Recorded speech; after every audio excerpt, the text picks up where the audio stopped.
Why is it impossible to escape this clip? These penguins are all heading to the open water to the right. But one of them caught our eye, the one in the center.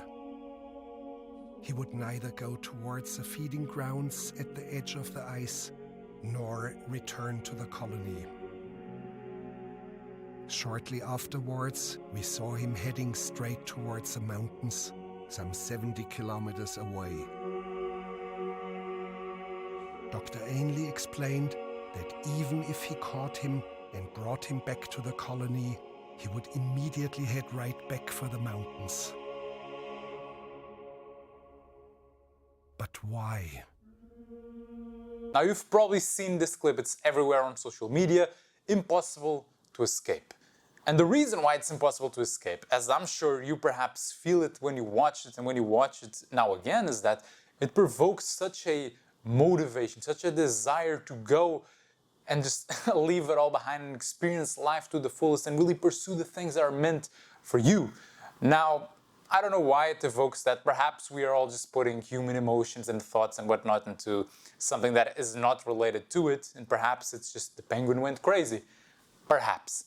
But it is impossible not to see and to feel like there's something else there. This creature that rejects the group, the comfort, the safety of society, essentially, of his group, to go for something that seems to just be calling for him, to bigger than himself, something that, whether he knows or not, will result in his death. And I even saw a very funny comment which said, the others may have survived, but this one lived. And this is what I believe it causes in all of us, which is this immense desire to live, even if at the cost of our own lives. This is why you see people going and wanting to climb Mount Everest, or doing free solo climbs, or going on adventures, travels that seem a bit too dangerous, beyond reason, beyond logic. Because, and this is what I believe it shows us and what kind of arises in all of us, which is it's very easy to be lost in the comfort of the routine. And every day is the same, and it's kind of comfortable, and you're kind of just going through the motions, and you fall asleep a little bit. You forget that the point of it all, fundamentally, it's not just to preserve yourself for the longest amount of time, being the safest you can, because when you're confronted with a clip like this, it really touches on the core of it. You realize that there's more beyond it. There's more beyond just what is expected of you and what you should do, and just being responsible all the times. Even though those things are needed, there's a desire, there's something deeper that calls us to go beyond. And I think this clip is the perfect representation of that. And I think we've all have been confronted, or will be, if you haven't yet, with such a decision, where you will be in the comfort of the group, of society, of all of this, and then you're gonna look somewhere and you're gonna see the mountain, and it's gonna call for you. And you're initially, how the journey begins, as I see it, it is never explicable or logical or something that really makes sense. It's more of an emotional thing, and you feel a calling towards it. When we look at the clip of the penguin, it fully represents that. It is a breaking off your metaphorical chains and going for what you are called to do.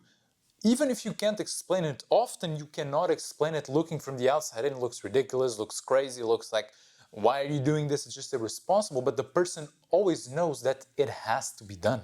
And when you feel that it has to be done, beyond what you can explain, because we can't explain everything logically and just putting pros and cons in an Excel sheet or in an AI and then it gives you the answer, because life is not understood and then lived, it is lived and then understood. Because what starts as a pursuit that is just calling for you and that we can't explain, I do believe that naturally evolves into what we truly are called to do with our lives, which is not to live for ourselves and to just stack money and to get more fame and more attention and to look better.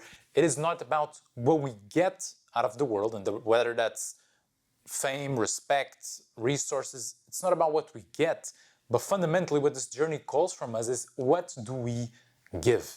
Because it may start, and I'll connect the dots here, it may start as for you, and I do believe it has to start like that, where you're just called and you're like, I have to do this for me.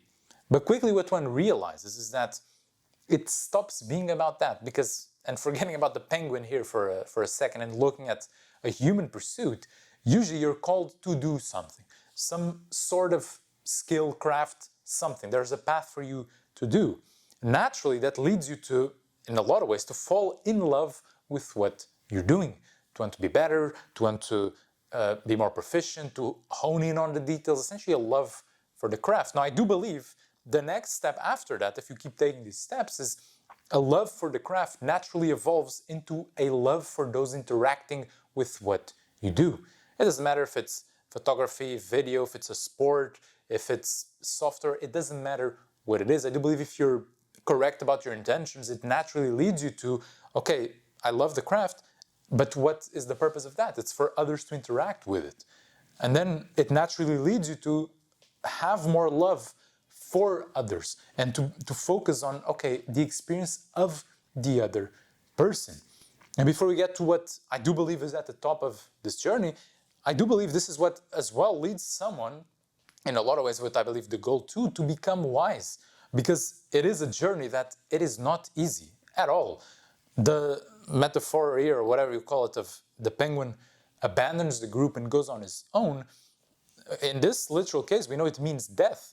But for us, it means a lot of times the death of a lot of things. Even if it doesn't mean literal death, it means death of comfort, of your finances perhaps. It means you're going to be facing a lot of doubt, a lot of struggle, a lot of moments where you are required to act purely on faith that things are going to be well. And going through that, and when you look at people that are wise, and there's a certain calmness to them, where we think about like the ancient white bearded guy at the top of the mountain, it's a sort of calm that cannot just come to you by mistake. It has to be earned. It has to be the person that went through all this turmoil and struggle and difficulty. And then after all of that, you realize and you learn how to let go of things and to realize that so much of what we're after that puts us on these paths of comfort and these chains doesn't matter. It doesn't matter that much to have that much stability or to be well respected by everyone around us and to just stack up a bunch of money and all these things, because even though we need them, we cannot become slaves to these things. That not only do you gain wisdom, but as you reach the top, what you'll find, the ultimate level of this love is love itself. And that is fully sacrificing for others, especially for others. It's in a way a giving of everything for those that do not deserve anything. A giving of everything for those that make the sacrifice required. And I do believe that you reach there, and what you'll find is the eternal hand of love and of eternity, the pierced one, reaching out for you, as it is reaching out throughout always, but especially throughout all this journey, telling you. And I believe this is why we are so called to it, saying,